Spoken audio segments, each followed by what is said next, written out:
कहाणी सोमवारची साधी. आटपाट नगर होते. तिथे एक ब्राह्मण राहत होता. त्याचा एक शिष्य होता. रोज तळ्यावर जाई, स्नान करी, शंकराची पूजा करी. वाटेत वेळूचे बेट होते. तो परत येऊ लागला म्हणजे मी येऊ असा ध्वनी उठे. हा मागे पाही, तो तिथे कोणी नाही. त्या भीतीने तो वाळू लागला. तेव्हा गुरुजींनी विचारले, खायला प्यायला वाण नाही? बाबा असा रोड का? खायला प्यायला वाण नाही, हाल नाही, अपेष्टा नाही. स्नान करून येते वेळेस मला कोणीतरी मी येऊ असं म्हणतं. मागे पाहतो तो कोणी नाही, याची मला भीती वाटते. गुरुजी म्हणाले, भिवू नको, मागं काही पाहू नको, खुशाल त्याला ये म्हण, तुझ्या मागून येऊ दे. मग शिष्याने काय केले? रोजच्याप्रमाणे स्नानास गेला. पूजा करून येऊ लागला. मी येऊ असा ध्वनी आला. ये असा जबाब दिला. मागे काही पाहिलं नाही. चालत्या पावली घरी आला. गुरुजींनी पाहिले, बरोबर एक मुलगी आहे. त्या दोघांचे लगीन लावले. त्यांना एक घर दिले. त्यानंतर काय झाले? श्रावणी सोमवार आला. बायकोला म्हणू लागला, माझी वाट पाहू नको, उपाशी राहू नको. आपण उठला, शंकराचे पूजेला गेला. हिने थोडी वाट पाहिली. स्वयंपाक करून जेवायला बसली. एक घास तोंडात घातला. इतक्यामध्ये पती आला. अगं दार उघड. पुढचे ताट पलंगाखाली ढकलून दिले. हात धुतला. दार उघडले. पती घरात आले. नित्य नेम करू लागले. पुढे दुसरा सोमवार आला. त्या दिवशीही असेच झाले. असे 4 सोमवारी झाले. सरता सोमवार आला. रात्री नवल झाले. दोघेजण पलंगावर गेली. पलंगाखाली उजेड दिसला. हा उजेड कशाचा? ताटी भरल्या रत्नांचा. ही रत्न कुठून आणली? ती मनात भिवून गेली. माझ्या माहेरच्यांनी दिली. तुझं माहेर कुठे आहे? वेळूच्या बेटी आहे. मला तिथे घेऊन चल. पतीसह चालली. मनी शंकराची प्रार्थना केली, मला अर्ध्या घटकेचं माहेर दे. ते वेळूचे बेट आले. मोठा एक वाडा आला. कोणी म्हणे माझा मेहुणा आला, कोणी म्हणे माझा जावई आला, कोणी म्हणे माझी नणंद आली, कोणी म्हणे माझी बहीण आली. दासी बटकी राबताहेत. शिपाई पहारा करताहेत. बसायला पाट दिला. भोजनाचा थाट केला. जेवणं झाली. सासू सासऱ्यांची आज्ञा घेतली. घरी परतली. अर्ध्या वाटेत आठवण झाली. खुंटीवर हार राहिला. तेव्हा उभयता परत गेली. घर नाही, दार नाही, शिपाई नाहीत, प्यादे नाहीत, दासी नाहीत, बटकी नाहीत. एक वेळूचे बेट आहे. तिथे हार पडला आहे. हार उचलून गळ्यात घातला. नवऱ्याने विचारले, इथलं घर काय झालं? जसं आलं तसं गेलं. अभय असेल तर सांगते. 4 सोमवारी हाक ऐकली. जेवती ताटं ढकलून दिली. रत्नांनी भरली. सोन्याची झाली. ती मला देवतांनी दिली. आपण विचारू लागला तेव्हा भिवून गेले. माहेरची म्हणून सांगितलं. शंकराची प्रार्थना केली. अर्धगटकेचं माहेर मागितलं. त्यांनी तुमची खात्री केली. माझी इच्छा परिपूर्ण झाली. जसा त्यांना शंकर पावला तसा तुम्हा आम्हाला पावो. ही 60 उत्तरांची कहाणी. 5 उत्तरी सुफळ संपूर्ण. कहाणी सोमवारची, खुलभर दुधाची. ऐका परमेश्वरा तुमची कहाणी. आटपाट नगर होते. तिथे एक राजा होता. तो मोठा शिवभक्त होता. त्याच्या मनात आपल्या महादेवाचा गाभारा दुधाने भरावा, परंतु हे घडायचे कसे अशी त्याला चिंता पडली. प्रधानाने युक्ती सांगितली. राजाने दवंडी पिटली. गावातल्या सर्व माणसांनी आपल्या घरचे सगळे दूध घेऊन दर सोमवारी महादेवाच्या देवळी पूजेला यावं. सर्वांना धाक पडला. घरोघरची माणसे घाबरून गेली. कोणाला काही सुचेनासे झाले. त्याप्रमाणे घरात कोणी दूध ठेवले नाही. वासरांना पाजले नाही. मुलांना दिले नाही. सगळे दूध देवळात नेले. गावाचे सर्व दूध गाभाऱ्यात पडले, तरी देवाचा गाभारा भरला नाही. दुपारी एक चमत्कार झाला. एक म्हातारी बाई होती. तिने आपल्या घरचे कामकाज आटपले. मुलाबाळांना खाऊ घातले. लेकी सुनांना न्हाऊ घातले. गाई वासरांना चारा घातला. त्यांचा आत्मा थंड केला. आपल्या जीवाचे सार्थक व्हावे म्हणून थोडे गंधफूल घेतले. 4 तांदळाचे दाणे घेतले. 2 बेलाची पाने घेतली आणि खुलभर दूध घेतले. बाई देवळात आली. मनोभावे पूजा केली. थोडे दूध नैवेद्याला ठेवले. देवाची प्रार्थना केली. जय महादेवा नंदिकेश्वरा, राजाने पुष्कळ दूध तुझ्या गाभाऱ्यात घातलं, पण तुझा गाभारा भरला नाही. माझ्या खुलभर दुधाने भरणार नाही, पण मी आपली भावभक्तीने अर्पण करते. असे म्हणून राहिलेले दूध गाभारी अर्पण केले. पूजा घेऊन मागे परतली. इकडे चमत्कार झाला. म्हातारी परतल्यावर गाभारा भरून गेला. हे गुरुवाने पाहिले. राजाला कळवले, परंतु त्या चमत्काराचा काही केल्या पत्ता लागेना. दुसऱ्या सोमवारी राजाने देवळी शिपाई बसवले, तरीही शोध लागला नाही. चमत्कारही असाच झाला. पुढे 3ऱ्या सोमवारी राजा बसला. म्हातारीच्या वेळेस गाभारा भरला. राजाने तिचा हात धरला. म्हातारी घाबरून गेली. तिला अभयवचन दिले. तिने कारण सांगितले.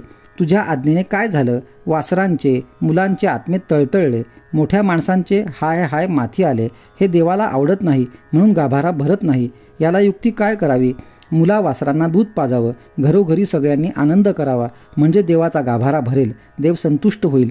नंतर राजाने म्हातारीला सोडून दिले. गावात दवंडी पिटवली. चौथ्या सोमवारी राजाने पूजा केली. मुलाबाळांना, गाई वासरांना दूध ठेवून उरलेले दूध देवाला वाहिले. हात जोडून प्रार्थना केली. डोळे उघडून पाहतात तो देवाचा गाभारा भरून आला. राजाला आनंद झाला. म्हातारीला त्याने इनाम दिले. लेकी सुना घेऊन ती सुखाने नांदू लागली. तसे तुम्ही आम्ही नांदू ही 60 उत्तरांची कहाणी 5 उत्तरी सुफळ संपूर्ण. कहाणी सोमवारची शिवामुठीची. आटपाट नगर होते. तिथे एक राजा होता. राजाला 4 सुना होत्या. 3 आवडत्या होत्या, 1 नावडती होती. आवडत्या सुनांचा तो चांगला प्रतिपाळ करी. नावडतीस जेवायला उष्ट, नेसायला जाडं भरडं, राहावयाला गुरांचे बेट दिले, गुराख्याचे काम दिले. पुढे श्रावण मास आला. पहिला सोमवार आला. ती राणी गेली. नागकन्या देवकन्यांची भेट झाली. त्यांना विचारले, बाई बाई कुठं जाता? महादेवाच्या देवळी जातो, शिवामूठ वाहतो. त्याने काय होते? भ्रतारांची भक्ती होते. इच्छित कार्य सिद्धीस जातात. मुलं बाळं होतात. नावडती माणसं आवडती होतात. वडील मनुष्यापासून सुखप्राप्ती होते. मग त्यांनी हिला विचारले, तू कोणाची कोण? मी राजाची सून तुमच्याबरोबर येते. त्यांच्याबरोबर देवळात गेली. नागकन्या देवकन्या वसा वसू लागल्या. नावडती म्हणाली, काय ग बायांनो, कोणता वसा वसताय? आम्ही शिवामुठीचा वसा वसतो. त्या वशाला काय करावं? मूठ चिमूट तांदूळ घ्यावे, शिवराई सुपारी घ्यावी, गंधफूल घ्यावं, 2 बेलांची पाने घ्यावी, मनोभावे पूजा करावी, हाती तांदूळ घ्यावे आणि तोंडाने शिवा शिवा महादेवा, माझी शिवामूठ ईश्वरा देवा, सासू सासऱ्या दिरा भावा, नणंदा जावा, भ्रतारा नावडती आहे ती आवडती कर रे देवा, असे म्हणून तांदूळ व्हावेत. संध्याकाळपर्यंत उपवास करावा. उष्टमाष्ट खाऊ नये. दिवसा निजू नये. उपास नाही निभवला तर दूध प्यावे. संध्याकाळी आंघोळ करावी. देवाला बेल व्हावा आणि मुकाटाने जेवण करावे. हा वसा 5 वर्ष करावा. पहिल्या सोमवारी तांदूळ, दुसऱ्यास तीळ, तिसऱ्यास मूग, चौथ्यास जव आणि 5वा आला तर सातू शिवामुठीसाठी घेत जावे. पहिल्या सोमवारी सगळे साहित्य नागकन्या देवकन्यांनी दिले आणि दुसऱ्या सोमवारी हिला घरून आणायला सांगितले. त्या दिवशी हिने मनोभावे पूजा केली. सारा दिवस उपवास केला. जावा नणंदांनी उष्टमाष्ट पान दिलं ते तिने गाईला घातलं. शंकराची आराधना केली आणि दूध पिऊन निजून राहिली. पुढे दुसरा सोमवार आला. नावडतीने घरातून सर्व सामान मागून घेतले. पुढे रानात जाऊन नागकन्येबरोबर मनोभावे पूजा केली आणि शिवा शिवा महादेवा, माझी शिवामूठ ईश्वरा देवा, सासू सासऱ्या दिरा भावा, नणंदा जावा, भ्रतारा नावडती आहे ती आवडती कर रे देवा, असे म्हणून तीळ वाहिले. सारा दिवस उपवास केला. शंकराला बेल वाहिला. दूध पिऊन निजून राहिली. संध्याकाळी सासू सासऱ्यांनी विचारले, तुझा देव कुठं आहे? नावडतीने जबाब दिला, माझा देव फार लांब आहे. घाट कठीण आहे. काटेकुटे आहेत. साप वाघ आहेत. तिथे माझा देव आहे. पुढे तिसरा सोमवार आला. पूजेचे सामान घेतले. देवाला जाऊ लागली. घरची माणसे मागे चालली. नावडते तुझा देव दाखव म्हणू लागली. नावडतीला रोजचा सराव होता. तिला काही वाटले नाही. त्यांना काटेकुटे पुष्कळ लागले. नावडतीची दया आली. आजपर्यंत रानात कशी येत असेल कोण जाणे. नावडतीला चिंता पडली. देवाची प्रार्थना केली. देवाला तिची करुणा आली. नागकन्या देवकन्या यांसह देऊळ सुवर्णाचे झाले. रत्नजडिताचे खांब झाले. हंड्या झुलू लागल्या. स्वयंभू महादेवाची पिंडी झाली. सगळ्यांनी देवाचे दर्शन घेतले. नावडती पूजा करू लागली. गंधफूल वाहू लागली. नंतर मूग घेऊन शिवा शिवा महादेवा, माझी शिवामूठ ईश्वरा देवा, सासू सासऱ्या दिरा भावा, नणंदा जावा, भ्रतारा नावडती आहे ती आवडती कर रे देवा, असे म्हणून शिवाला वाहिले. राजाला मोठा आनंद झाला. नावडतीवर प्रेम वाढले. दागिने ल्यायला दिले. खुंटीवर पागोटे ठेवून तळ पाहायला गेला. नावडतीची पूजा झाली. पूजा झाल्यावर सगळी माणसे बाहेर आली. इकडे देऊळ अदृश्य झाले. राजा परत आला. माझे पागोटे देवळी राहिले. देवळाकडे आणायला गेला. तो तिथे एक लहान देऊळ आहे. तिथे एक पिंडी आहे. वर आपण केलेली पूजा आहे. जवळ खुंटीवर पागोटे आहे. तेव्हा त्याने सुनेला विचारले, हे असं कसं झालं? माझा गरिबाचा हाच देव. मी देवाची प्रार्थना केली. त्याने तुम्हाला दर्शन दिले. सुनेमुळे देव भेटला म्हणून तिला पालखीत घालून घरी आणली. नावडती होती ती आवडती झाली. जसा तिला शंकर प्रसन्न झाला तसा तुम्हा आम्हाला हो. ही 60 उत्तरांची कहाणी पाचा उत्तरी सुफळ संपूर्ण. कहाणी सोमवारची फसकीची. ऐका महादेवा तुमची कहाणी. आटपाट नगर होते. त्यात गरीब सवाष्णबाई राहत असे. तिने आपले श्रावण मास आला म्हणजे काय करावे? दर सोमवारी पहाटेस उठावे, स्नान करावे, पूजा घ्यावी. एक उपडा, दुसरा उताणा, पसाभर तांदूळ घ्यावे व महादेवाच्या देवळी जाऊन मनोभावे पूजा करावी. नंतर प्रार्थनेच्या वेळी जय महादेवा, घे फसकी व दे लक्ष्मी असे म्हणून महादेवाच्या मस्तकी तांदूळ अर्पण करावेत. उरले तांदूळ नंदीच्या पाठीवर वाहून आपण घरी यावे. असे 4 सोमवारी तिने केले. शंकर तिला प्रसन्न झाला. दिवसेंदिवस ती श्रीमंत झाली. मनामध्ये समाधान पावली. पुढे उद्यापनाच्या वेळी तिने देवी अन्नपूर्णेला गजनीची चोळी पाठविली. काशी विश्वेश्वराला रुपया पाठविला आणि आपल्या व्रताची समाप्ती केली. शंकरांनी तिला निरोप पाठवला. अजून तुला नंदीच्या सेवेचे फळ मिळाले नाही. माझ्या सेवेचे तर अद्याप देणंच आहे. पुढे शंकरांनी तिला अपार देणं दिलं. तर जसा तिला विश्वेश्वर प्रसन्न झाला तसा तुम्हा आम्हाला होवो. ही 60 उत्तरांची कहाणी पाचा उत्तरी सुफळ संपूर्ण. कहाणी सोमवारची. आटपाट नगर होते. तिथे एक राजा होता. त्याला 4 बायका होत्या. राजाने एकेकीला एक काम वाटून दिले. पहिलीला दूध दुभत्याचे काम सांगितले, दुसरीला स्वयंपाकाचे काम सांगितले, तिसरीला मुलाबाळांचे सांगितले, चौथीला आपली सेवा कराव्यास सांगितली. अशी कामे वाटून दिली. असे बरेच दिवस चालले. पुढे पुढे बायका बायकात भांडणे लागली. एक म्हणे तूच का मुलाबाळांचे करावंस, दूध दुभत्यांचे का करू नये. दुसरी म्हणे हिनेच का राजाची सेवा करावी आणि आम्ही का करू नये. तिसरी म्हणे मीच का स्वयंपाकीड बाई व्हावं. अशी आपली चौघींची भांडणं लागली. हे एके दिवशी राजाच्या कानी गेले. राजाचे मन उद्विग्न झाले. मुख चिंताक्रांत झाले. तसाच उठला, कचेरीत गेला. इतक्यात तिथे वसिष्ठ ऋषी आले. राजाने त्यांना नमस्कार केला. बसायला आसन दिले. वसिष्ठांनी राजाचे तोंड पाहिले. चिंताक्रांत दिसले. वसिष्ठांनी कारण पुसले. राजाने सांगितले. राजा व ऋषी उठले. राणीच्या महाली गेले. 4 राण्यांना एक ठाई हाक मारली. भांडणाचे कारण पुसले. राण्यांनी सांगितले. पहिली म्हणाली मीच का असं करावं. दुसरी म्हणाली मीच का असं करावं. अशी आपली चौघींनी कारणे सांगितली. राजा म्हणाला मला आपली यांना हीच कामं सांगावीशी वाटतात. तेव्हा वसिष्ठांनी अंतर्दृष्टीने पाहिले. भांडणाचे कारण शोधून काढले. नंतर ते पहिल्या राणीकडे वळले.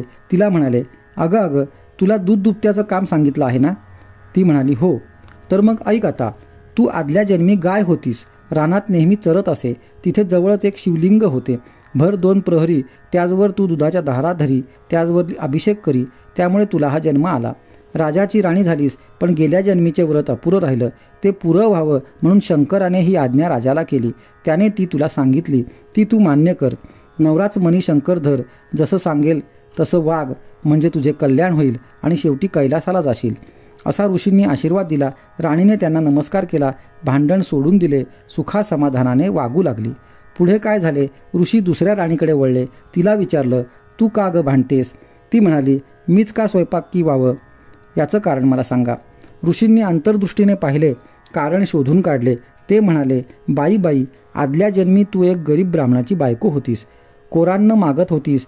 तेव्हा दर सोमवारी उपास करी, भिक्षेला जाई, 5च घरी कोरान्न मागी, त्याचा स्वयंपाक करून महादेवाला नैवेद्य दाखवी. ही भक्ती देवाला आवडली. त्याने तुला राजाची राणी केली. राजाने तुला हे काम लावून दिले. ते तू मान्य कर. सगळ्यांना जेवू घाल. सगळ्यांचाच आत्मा थंड कर, म्हणजे तुझं व्रत पुरे होईल. मनोभावे राजाची सेवा कर, म्हणजे ती शंकरास पावेल आणि ती तुला कैलास लाभेल. असा आशीर्वाद दिला. राणीने ऐकला. ती सुखासमाधानाने वागू लागली. पुढे ऋषी तिसऱ्या राणीकडे वळले. भांडणाचे कारण विचारले. राणीने सांगितले. ऋषींनी अंतर्दृष्टीने पाहिले. पूर्वजन्मीची हकीकत जाणली. राणीला म्हणाले आदल्या जन्मी तू वानरीण होतीस. दर सोमवारी चांगली चांगली फळं शंकराला अर्पण करी. आपण स्वतः उपास करी असा तुझा नेम असे. म्हणून तुला देवाने राजाची राणी केली. तू दिलेल्या फळांची देवाने तुला मुलं दिली. राजाने ती तुला सांभाळायला लावली. ती तू आनंदाने सांभाळ. सुखाने वाग. यातच तुझे कल्याण होईल. तुला शंकर प्रसन्न होईल असा आशीर्वाद दिला. राणीने नमस्कार केला व सुखाने राहू लागली. पुढे काय झाले? ऋषी चौथ्या राणीकडे वळले. तिच्या भांडणाचे कारण विचारले. तिने सांगितले. ऋषी म्हणाले आदल्या जन्मी तू घार होतीस. आभाळात तू उडत होतीस. त्याच्या खाली एक शिवलिंग होते. भर 2 प्रहरी तू त्याच्यावर छाया धरलीस, म्हणून तुला शंकर प्रसन्न झाला. त्याने राजाची राणी केली आणि छपर पलंगावर बसविली. असं त्याने तुला सुख दिलं, तसं तू राजाला दे म्हणजे तुझं कल्याण होईल, असा आशीर्वाद दिला. ऋषींनी 4 राण्यांचे समाधान केले आणि भांडण मिटविले. राजाला आनंदी केले व आपण निघून गेला. पुढे सगळ्या राण्या आनंदाने वागू लागल्या. तशा तुम्ही वागा. 60 उत्तरांची कहाणी, 5 उत्तरी, सुफळ संपूर्ण. कहाणी सोमवारची, सोमवती अमावस्येची. आटपाट नगर होते. तिथे एक गरीब ब्राह्मण राहत होता. त्याला 7 मुलगे होते व 1 मुलगी होती. त्या ब्राह्मणाच्या बायकोचे नाव धनवंती आणि मुलीचे नाव गुणवंती होते. त्यांच्या घरी अशी चाल होती की आल्या ब्राह्मणाची पूजा करावी, सगळ्यांनी त्याला भिक्षा घालावी, नमस्कार करावा. पुढे एके दिवशी काय झाले, एक मोठा सूर्यासारखा ब्राह्मण आला. सगळ्यांनी त्याची पूजा केली. 7 सुनांनी त्याला भिक्षा घातली, नमस्कार केला. ब्राह्मणाने त्यांना आशीर्वाद दिला. संतती वाढो, संपत्ती वाढो, तुमचं सौभाग्य अक्षयी असो. धन्वंतीबाईने आपल्या मुलीला सांगितले, मुली मुली भिक्षा घाल. मुलगी उठली, भिक्षा घातली आणि नमस्कार केला. ब्राह्मणाने तिला आशीर्वाद दिला, धर्मिणी हो. मुलीने आपल्या आईला सांगितले, आई आई, भटजींनी जसा वहिनीला आशीर्वाद दिला तसा मला का नाही दिला. आई म्हणाली, चल पाहू, पुन्हा त्याला भिक्षा घाल. मुलीने पुन्हा भिक्षा घातली, नमस्कार केला. ब्राह्मण म्हणाला, धर्मिणी हो. तेव्हा धन्वंतीने त्याला विचारले, हिला असा आशीर्वाद का देता. ब्राह्मण म्हणाला, हिला वैधव्य येणार आहे. धन्वंतीने ब्राह्मणाचे पाय धरले आणि म्हणाली, जो अपाय सांगेल तोच उपाय सांगेल. माझी एकुलती एक मुलगी रडकी झाली तर मी काय करू, याचा मला काही उपाय सांगा, असे म्हणून रडू लागली. ब्राह्मणाला तिची दया आली.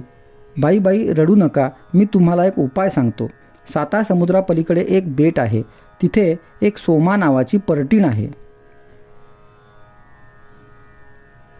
तिला मुलीच्या लग्नाला आणा, म्हणजे तुमचे दुःख दूर होईल. लगीन झाल्यावर तिला वाटेला लावा, असे म्हणून ब्राह्मण दुसऱ्या घरी भिक्षेस गेला. इकडे काय झाले, धन्वंतीने आपल्या नवऱ्याला सांगितले, अशी अशी गोष्ट आहे, कोणीतरी जाऊन सोमेला आपल्या घरी आणलं पाहिजे. तेव्हा त्याने आपल्या मुलांना जवळ बोलावले. त्यांना सांगू लागला, ज्यांची आमच्यावर भक्ती असेल त्यांनी आपल्या बहिणीला बरोबर घ्यावे, सोमेला आणायला जावे.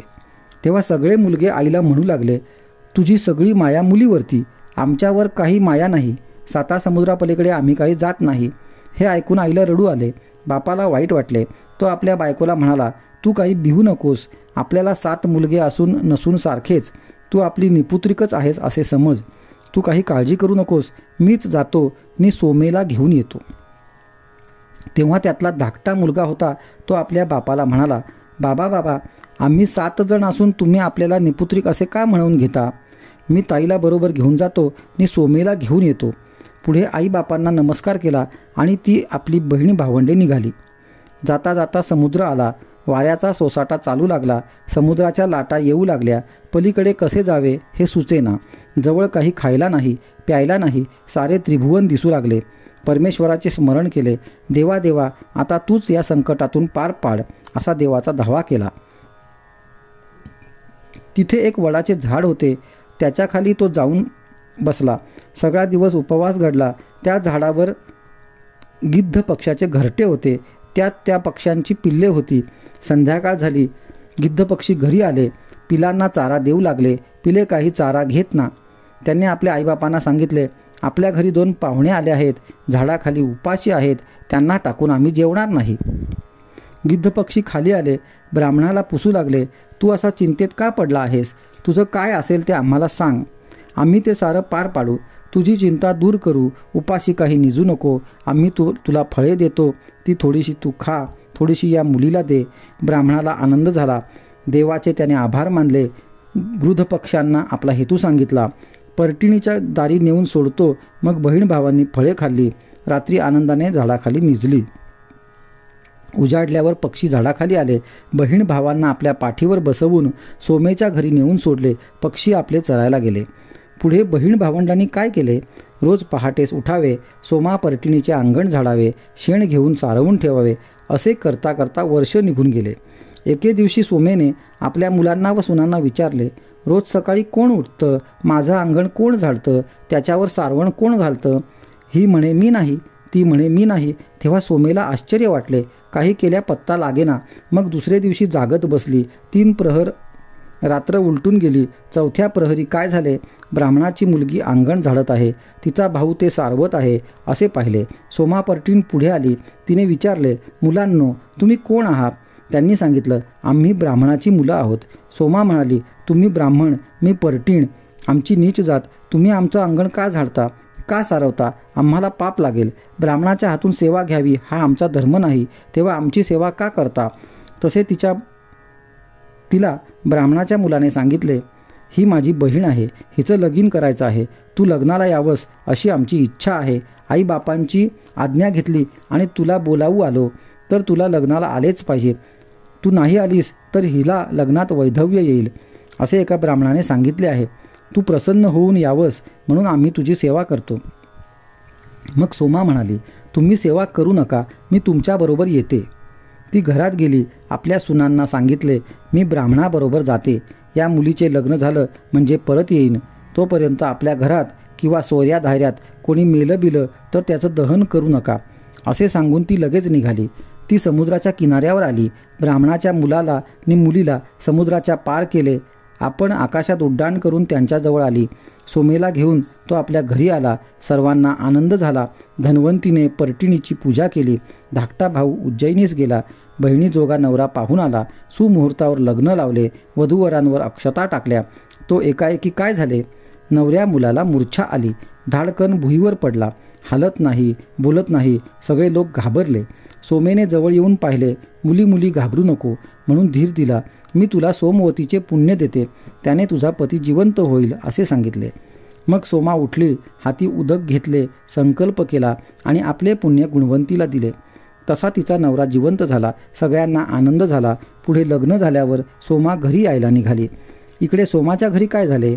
पहिल्याने तिचा मुलगा मेला. पाठोपाठ नवरा मेला. त्याच्या मागून जावई मेला. इकडे सोमा आपल्या घरची वाट चालतेच आहे. वाटेने तिला सोमवती आवाज पडली. त्या दिवशी काय झाले? एका म्हातारी बाई वाटेत भेटली. तिच्या डोईवर कापसाचा भारा होता. ती सोमेला म्हणाली, बाई, माझ्या डोक्यावर भार झाला आहे, एवढा भार खाली उतरव, आपण दोघी बरोबर जाऊ. सोमेने तिला उत्तर केले, आज सोमवती आवस आहे, मला नेम आहे, धर्म आहे, मला कापसाला शिवायचं नाही. पुढे जाता जाता काय झाले? एका नदीच्या काठी आली. तिथे पिंपळाचे झाड दिसले. नदीत स्नान केले. श्री विष्णूची पूजा केली. तिच्याजवळ काही नव्हते म्हणून 108 वाळूचे खडे हाती घेतले आणि पिंपळाला प्रदक्षिणा घातल्या. त्या पुण्याने काय झाले? तिच्या घरी तिचा मुलगा, नवरा, जावई क्षणार्धात सारे जिवंत झाले. सोमा आपल्या घरी आली.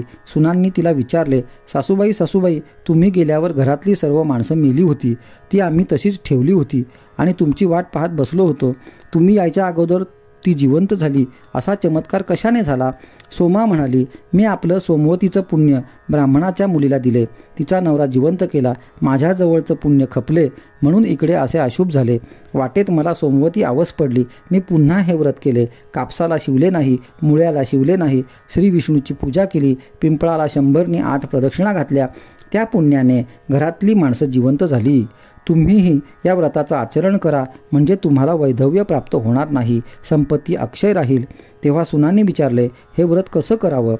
तशी ती म्हणाली, सोमवती अवस आली म्हणजे सकाळी उठावे, स्नान करावे, मुक्याने वस्त्र नेसावे, पिंपळाच्या पारावर जावे, श्री विष्णूची पूजा करावी, श्रीमंतांनी हिरे माणके घ्यावी, पोवळी घ्यावी, सोन्या रुपयाची भांडी घ्यावी, गरिबांनी आपली तांब्याची काशाची घ्यावी, चांगली फळे पुष्पे घ्यावी, जशी अनुकूल असतील तशी घ्यावी, पण ही सगळी 108 मोजून घ्यावी.